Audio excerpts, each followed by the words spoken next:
Commander. I don't understand. Hey guys, welcome to another video from Overbite Gaming, and today we are talking The Avengers, or Marvel's The Avengers to give it its full title. This was a game I was very reticent about getting. I didn't really have a whole bunch of interest in it when it was announced, primarily because it was put across like Kamala Khan was the main star, and she's just a bit too progressive for my liking, and I kind of feel that character kind of shoves it down your throat kind of thing. I don't know what you guys feel about her, but I'm pleased to report that she's actually not too bad in the game. In the game, she's actually quite likable, and there's no virtue signaling or anything like that being shoved down your throat. She's just like a young girl that's a fan. She can be annoying in instances because she's so eager. But she does have heart to her. She's well voice acted, and there is even in sort of a plot line with her family that sort of tugs at the old heartstrings a little bit, at least for me. So that fear was completely unfounded. It's sort of a multiplayer online game, sort of. I mean, you've got a single player campaign, but you nearly always go in with a team outside of the first few missions where you've just got control of Kamala, and then you get the Hulk as well to as you start building the Avengers roster back up. So what's happened is there was a disaster at Avengers Day, or A-Day as it's known, which resulted in the Avengers disbanding and Cap being presumed dead, and Kamala is able to hack an AIM server and basically get some video evidence that perhaps not as everything as it seems, and she goes on a bit of a quest to reunite the Avengers and put the world to rights. And it's a great campaign, it really is. I had a lot of fun with it. I enjoyed the story. The gameplay it's your standard sort of third-person actioner. Some characters have more sort of melee-based offense, and others have more sort of ranged offense. Some can fly, some can just jump, some can grapple. And it's good fun, and the actual combat system itself has quite a lot of depth to it as well, with shielded enemies having to take out their shields, and other ones just no-selling your offense basically, and you needing to dodge and counter. So it is really well done in that regard. But my friends, this game has a lot of problems, a lot. Now, some of them have been fixed, but I will take into account that in my final score. But when I first played the game, it looked like this. Massive frame drops all over the place. And it wasn't even like both my GPU and CPU, as you can see from the footage, are hardly being taxed, and it's putting out like 1 frame a second. And you're like, did you forget I had a graphics card? Because you don't seem to be aware that it's there. And this happens a lot. It even happened in the menu. I'm trying to select menu options, and it's giving me like 1 frame a second. It's ridiculous. They did patch it, and it got me a couple more frames. And then I found an NVIDIA hotfix, which wasn't specifically for that. It was to fix crashes on certain GPUs. And I used that, and the frame rate improved a little bit more. And then NVIDIA released an update to their drivers in total, and that increased the frame rate even more, even though Avengers wasn't amongst the list of things that were being improved. So something they did in that really helped. I even tried dropping the game to low settings, 1080p, and I was still getting frame drops. It was just absolutely ridiculous. Now it's in a much better state.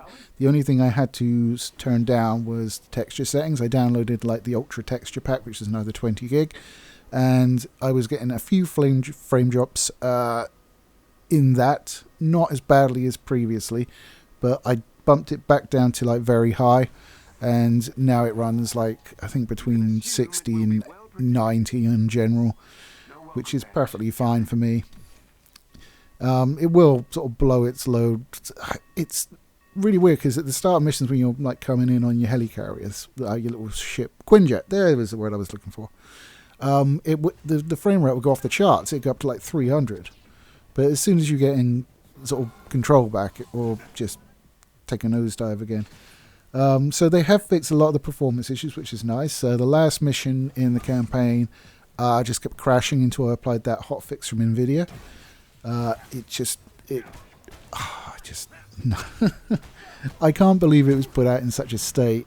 It really feels kind of like a beta rather than a full game. It feels like we're being used to like knock out the bugs, but having paid like 60 quid for the honour of doing so. Speaking of paying money, there is an in-game currency that you can purchase with real-life dollar pounds. And I don't really see the point of it. Because you're paying for cosmetics, which is, okay, it doesn't hurt the game. So if you want to spend money on stupid things, you can spend money on stupid things. That's entirely your own prerogative. But the skins that are there, you got, I think there's like 4 different skins, and there's just recolors primarily. And you gain like the 4 different skins through the campaign anyway, or most of them at any rate. So I don't understand that. I mean, it's such a huge missed opportunity for them. I mean, I presume they want to make money via DLC and microtransactions and stuff like that. So like Iron Man, for instance, he's got like 4 different armor types, and they're all just recolors, and none of them are like canonical. It's after Iron Man 3, if you go onto like Hot Toys and look at all the Iron Man toys they did based off of those designs, it's incredible. I mean, there's like no War Machine, no Red Snapper, there's no Igor, there's, you know, Silver Centaurian, nothing like that. It's just these arbitrary names for different colours, basically. And it just seems like a huge missed opportunity, especially if they want to make money via... I mean, I'm not interested in buying an armour that's the same as the one I got, but a different colour, but I might be interested in buying a Silver Centaurian armour that looks different. And there's also a bug at the moment where skins are disappearing anyway. The ones that I've had disappear, I've not actually bought any because I'm not, as I said, that stupid. But you earn different skins and through gameplay in the campaign as they sort of unlock as part of the storyline. And half of those have disappeared, like my Iron Man armors, 2 of those are gone. And you can't replay the campaign, which is another issue. That's the best part of the game so far for me. And I can't replay it. I mean, I imagine if I went and deleted my save file, like manually, I could probably replay it, but would that reset the progress on all of the characters? Maybe. Would it relock, like, all the stuff I've unlocked? Maybe. There are other ways to open skins. You get blueprints sometimes drop during missions, and you take that to your blueprint machine, and that unlocks a skin, or a fake nameplate, which you can basically put on your profile, which is, whatever. But even that is made more arduous than it needs to be, because the only place you can unlock it from, at least that I found, is the helicarrier. And not all missions put you back to the helicarrier. You'll be like on the Quinjet, or you'll be in the anthill, which is another sort of outpost base. So you have to like, I think the easiest way I found it was come out to the main menu, go back in the game, and then it pops you in the bloody... I mean, there's so many quality of life things that I really want them to do, and they don't. I mean, when you finish a mission, it might be like, you need to, pacify the area, kill the bad guys, which is fine, don't mind doing that. But as soon as you kill that last bad guy, that's it, mission over, you can't move, you're locked in place, and it ends. And there's all this loot strewn around you that you can't pick up, because it's busy sending you back to the fucking Quinjet. And you can't walk 3 yards to pick up like this epic piece of loot, or this, even worse, this legendary piece of loot. It's ridiculous. There should be either a button press you would have to make in order to go back, or a waypoint you have to hit. It just makes sense to do it that way, but it doesn't. There's also some problems with going in through doors, I found. Particularly doors in the game where you can attack with a heavy attack to bash through. And quite often there's like a chest behind it or something like that. And this is like told you in the tutorial in the campaign, so it's a thing. But some characters, their heavy attacks don't seem to do shit to the door. And like Iron Man and Cap don't really seem to be able to do it. I know for a fact Hulk and Kamala can, because I did it with them just during the tutorial in the campaign. So it's like, why? So it's just really stupid. There's just a lot of stuff which, looking at it objectively, could have been much better. And it's not even like major stuff like the performance. It's all this little quality of life stuff, which, again, I mean, they fixed most of the performance. You've got to take your hat off for that. So I guess patches will be coming to fix some of this stuff. I know for a fact they are planning on letting you replay the campaign at a future date, which is great because the campaign's good, and I liked it, and it's the best part of the game so far. Now, what is there to do after the campaign?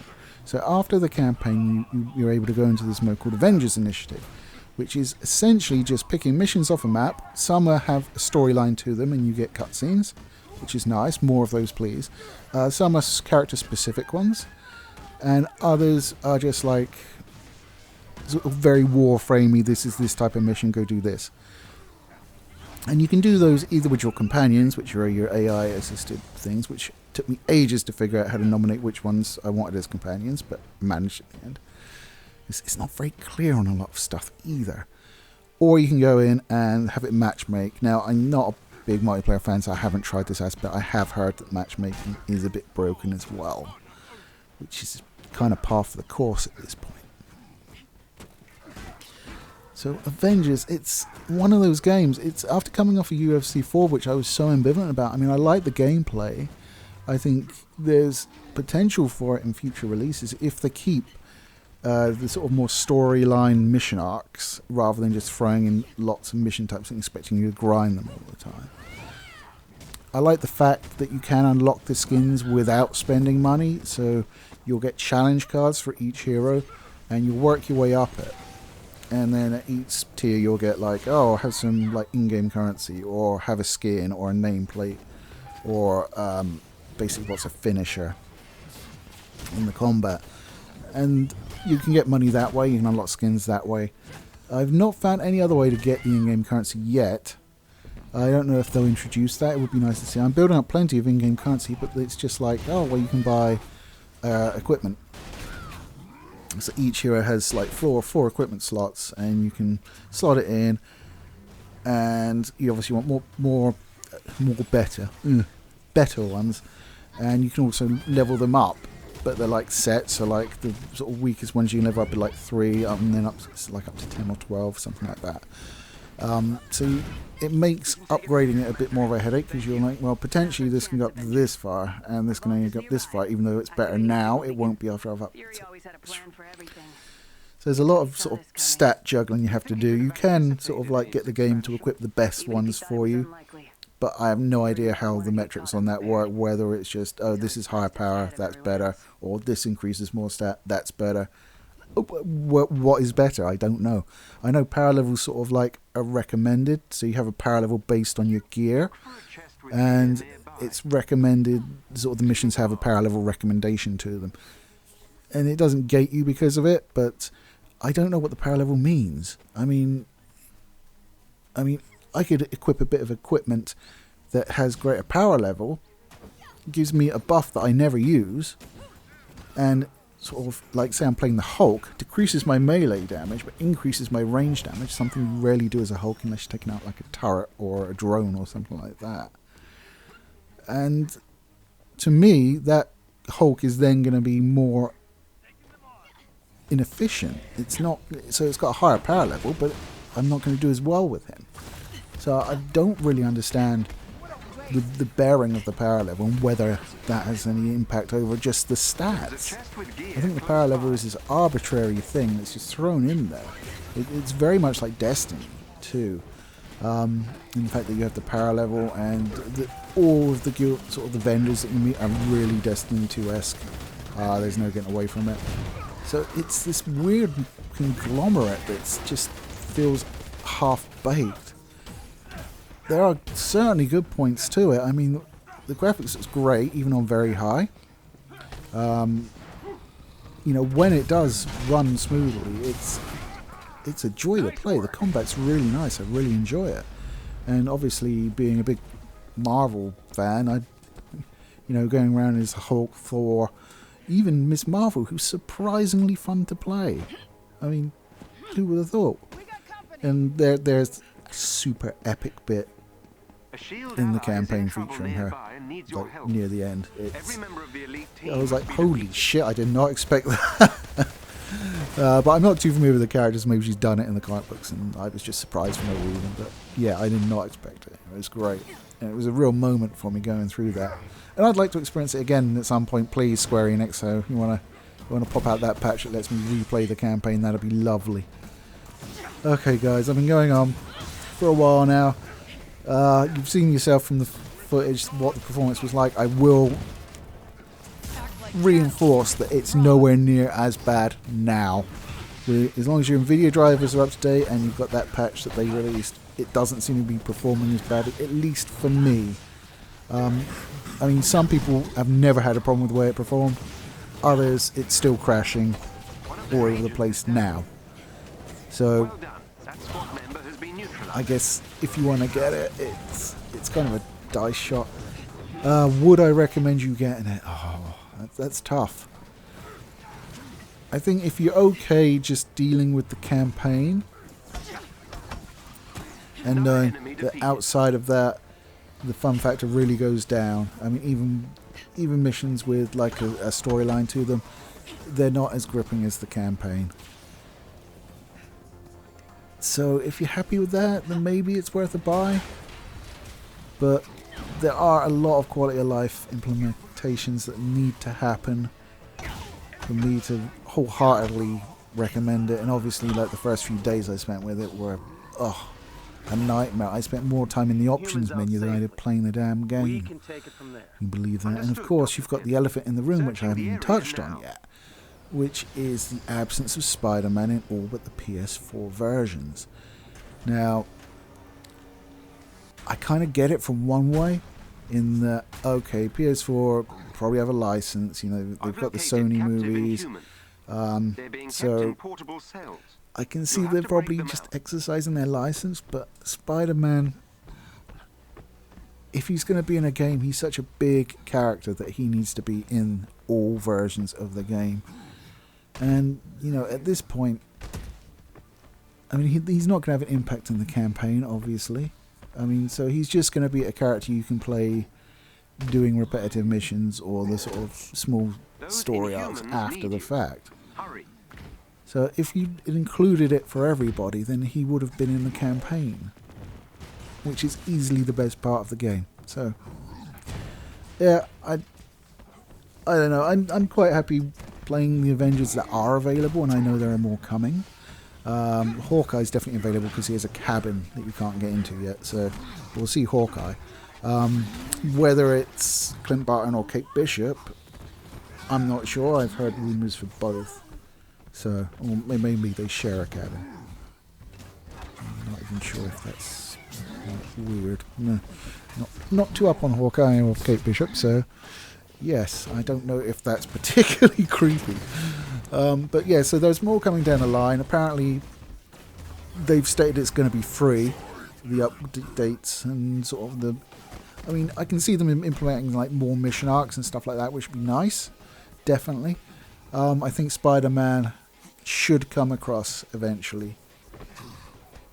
At least I would hope. I mean, it's Spider-Man, for Christ's sakes. He's only like one of the most popular superheroes ever. And was an Avenger, so he's kind of got to come across. But I mean, it's a good grounding, it's a good starting place for an Avengers team.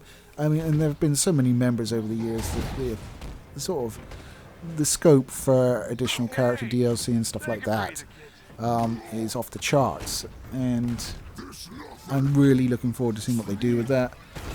You know, we just need those few quality of life imbalances corrected, and I would wholeheartedly recommend this game. I don't feel like I can at the minute. I think if you're interested in it, then go buy it. The performance problems, at least for me, have been fixed. Whether or not it's probably a better idea to actually wait for a little while until they release a few more patches and iron things out. But excuse me. I think I'm going to have to give this game a 6. 6 out of 10. Even with having corrected the performance, there's enough quality of life stuff in here that just makes it not as fun to play as it should be. And it's still not performing correctly for everybody. And as I said, I should be able to run those ultra textures because there are moments between the frame drops where it's running them fine. It also has a habit of like just destroying the CPU and having it on like 100% while it's loading the game. It just, I don't know what it's doing. It's just ridiculous. But anyway, guys, that's my review of the Avengers, or Marvel's The Avengers. Let me know down below your frustrations with it. Are you planning on getting it? Probably not, because, you know, there's microtransactions and a missing character, and, you know, you'd be well within your rights to say piss off, but I'm going to tell you I had fun with it. I don't know if you would, but certainly the campaign ticked all the boxes for me. It's long enough to not make me feel like ripped off or like a Call of Duty kind of thing, and it was fun. So anyway, guys, that's it from me today. Take it easy.